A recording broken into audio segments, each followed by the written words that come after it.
அருமையான நல்ல நேரத்தை காணிச்சதை கிருபிக்க நன்றியோடு துதிக்கிறோம்ப்பா, ஸ்தோத்திரிக்கிறோம் ஆண்டவரே.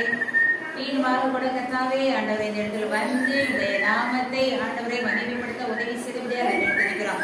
வந்திருக்கிற ஒவ்வொரு பிள்ளைகளையும் நீ சேர்வராக நீர் ஆசீர்வதிக்க ஜெபிக்கிற ஆண்டவரே. சிறுபுகள் பிள்ளைகள் என்னிடத்தில் வருவதற்கு இடம் கொடுங்கள், அவர்களை தடை பண்ணாதீர்கள் என்று சொன்ன தகப்பன்தாமே. பிள்ளைகளை ஆசீர்வதிங்க, குடும்பங்களை ஆசீர்வதிங்க, இன்னும் உங்களாக வாழக்கூடிய சத்துவத்தை தாங்க. இயேசு கிறிஸ்து நாமத்தில் வேண்டிய ஒரு நல்ல பிதாவே. உட்காரலாம் உட்காரலாம். Are you ready? ரொம்ப இந்த வாரம் நிறைய பேர் இருக்கீங்களே, முன்னாடி இப்ப நிறைய நினைச்சிருக்கீங்க வந்திருக்கீங்க. என்ன போனாரம் வந்தாங்க, எல்லாம் இருந்தாரும் வந்தாச்சா? புது பிள்ளைலாம் வந்திருக்கீங்க. தேவனுங்களை அதிகமாக ஆசீர்வதிப்பாராங்க. சரி, ஒரு சின்ன கதையை கவனிக்க. சின்ன கதை, அது வரைக்கும் கொஞ்சம் பொறுமையா உட்காந்துருங்க. சரியா? உங்களுக்கு நல்ல பிரைசஸ்லாம் உங்களுக்கு வந்து வாங்கிட்டு வந்திருக்காங்க. என்ன பொறுமையா இந்த கதையை கேட்டு இன்னும் ஏசப்பாவுக்கு சாட்சியா நீங்க என்ன செய்யணுமா? வாழ வேண்டும். சரியா? ரைட். ஒரு ஊர்ல ஒரு அம்மா அப்பா இருந்தாங்க. ஒரு ஊர்ல கேள்விதான் கேட்பேன், அதனால கவனமா கேட்கணும். என்ன? ஒரு ஊர்ல ஒரு அம்மா அப்பா இருந்தாங்க. அவங்களுக்கு ஒரு குட்டி குழந்தை பிறந்தது. அவங்களுக்கு ஒரு குட்டி குழந்தை பிறந்தது. பிறந்த உடனே இப்போ ஒவ்வொரு வீட்லயும் ஒரு குட்டி குழந்தை பிறந்த உடனே எப்படி இருக்கும்? அம்மா அப்பாவுக்கு சந்தோஷமா இருக்கும். அவங்களுக்கு நீங்களும் என்ன செய்வீங்க? தூக்கி வச்சுக்கிட்டே என்ன செய்வீங்க? கொஞ்சிக்கிட்டே விளையாண்டுக்கிட்டே வருவீங்க இல்லையா? அப்படி அந்த குழந்தைய ரொம்ப சந்தோஷமா வளர்த்து வந்தாங்க. திடீர்னு பாருங்க, அந்த குழந்தைக்கு ஒரு நாளை காய்ச்சல் வந்துருச்சு. என்ன வந்துருச்சுமா? காய்ச்சல் வந்துருச்சு. காய்ச்சல் வந்த உடனே என்ன செஞ்சாங்க அப்படின்னா, அந்த அம்மா அந்த குழந்தைய தூக்கிட்டு ஆஸ்பத்திரிக்கு போனாங்க. அந்த குழந்தைய தூக்கிட்டு எங்க போனாங்க? போன உடனே அந்த மருத்துவர் பார்த்தாங்க, அந்த டாக்டர் அந்த குழந்தைய தூக்கி பார்த்தாங்க. அதுக்கு ரொம்ப காய்ச்சல் அதிகமா இருந்ததுனால ஒரு ஊசி போட்டாங்க. ஒரு ஊசி, அது வந்து என்ன ஊசினா ரொம்ப பவர்ஃபுல்லான ஊசியை போட்டாங்க. என்ன ஊசி போட்டாங்க? பவர்ஃபுல்லான ஊசியை போடுறதுனால இந்த காலத்துல குட்டி குழந்தைக்கு ஊசி என்ன செய்ய மாட்டாங்க, போட மாட்டாங்க. மாத்திரை அந்த மாதிரி கொடுத்துதான் என்ன செய்யறாங்க, சுகம் அளிக்கிறாங்க. ஆனா அந்த டாக்டருக்கு என்ன ஒரு ஆசைன்னா, சீக்கிரமா அந்த குழந்தை கியூர் ஆயிடும் அப்படின்னு ஒரு பவர்ஃபுல்லான ஒரு ஊசியை போட்டாங்க. போட்டு கொஞ்ச நேரத்துல அந்த குழந்தை வந்து ஒரு மாதிரி ஆக ஆரம்பிச்சிருச்சு. ஒரு மாதிரி வெளுவெளுப்பா ஆகி அந்த கொஞ்ச நேரத்துல அந்த தோலெல்லாம் உரிய ஆரம்பித்தது, கண்ணெல்லாம் அப்படி வெளியே தள்ள ஆரம்பிச்சது. ஒரு மாதிரி ஜன்னி வர்ற பிள்ளை மாதிரி அப்படியே ரொம்ப மயக்கம் போட்டு அந்த குழந்தை அப்படியே இருந்தது.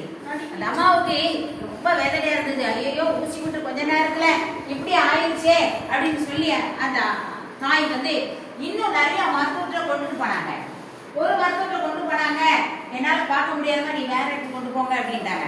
இன்னொரு மருத்துவத்தை கொண்டு போனாங்க, என்னால பார்க்க முடியாது, நீங்க வேற எங்கேயே கொண்டு போங்கன்ட்டாங்க. இன்னொரு மருத்துவத்தை கொண்டு போனாங்க.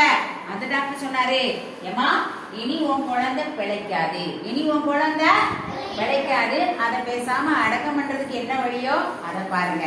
ஏதாவது குழியெல்லாம் தோண்டி குழந்தைய வைப்பாங்கல்ல, அதுக்கு உண்டான ஆயுதத்தை நீங்க செய்யுங்கம்மா, என்னால ஒன்றும் இனிமே செய்ய முடியாது அப்படின்னு அந்த டாக்டர் சொல்லிட்டாங்க. இந்த அம்மாவுக்கு எப்படி இருக்கும்? ரொம்ப வேதனை இருந்தது. ஓன்னு கத்தி அழுதாங்க.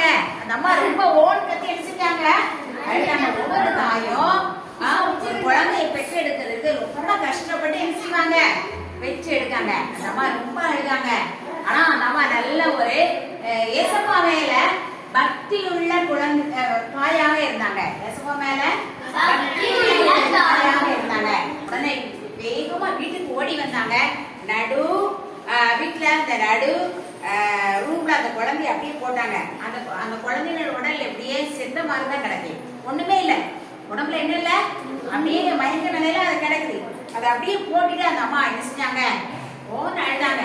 திடீர்னு ஆண்டவருடைய ஞாபகம் அந்த அம்மாவுக்கு வந்த உடனே பக்கத்துல ஒரு பைபிள் இருந்துச்சு. பக்கத்துல என்ன இருந்தது? அதை எடுத்து அந்த குழந்தைய படுக்க போட்டுட்டு அந்த பைபிள அதிகமா எடுத்து டக்குன்னு பார்த்தாங்க. அதுல வந்து ஏசாயா 43வது அதிகாரம் 1வது வசனத்துல அதுல ஒரு வசனம் இருந்தது, பயப்படாதே, நான் உன்னை மீட்டு கொண்டேன், உன்னை பெயர் சொல்லி அழைத்தேன். பயப்படாதே, நான் உன்னை மீட்டுக் கொண்டேன், உன்னை பெயர் சொல்லி அழைத்தேன், நீ என்னுடையவன். நீ இந்த வசனம் பட்டதான் தாமதம். அந்த அம்மாவுக்குள்ள ஏதோ ஒரு ஒரு ஒரு ஒரு ஒரு ஆண்டவருடைய அருள் இறந்த மாதிரி இருந்தது.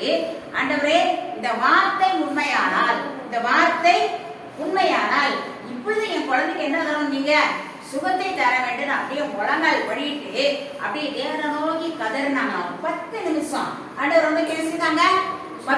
பயப்படாதே, நீர் இப்ப என்கிட்ட என்ன பேசுனீரு? பயப்படாதே. பயப்படாதன்னு என்ன அர்த்தம்? என்ன கஷ்டம் வந்தாலும் அதை பத்தி என்ன செய்யக்கூடாதா? பயப்படாது. இப்ப என் குழந்தைக்கு நீர் உயிரை தர வேண்டும். சடல மாதிரி இருக்கிற என் குழந்தைக்கு நீர் எதை தர வேண்டும்?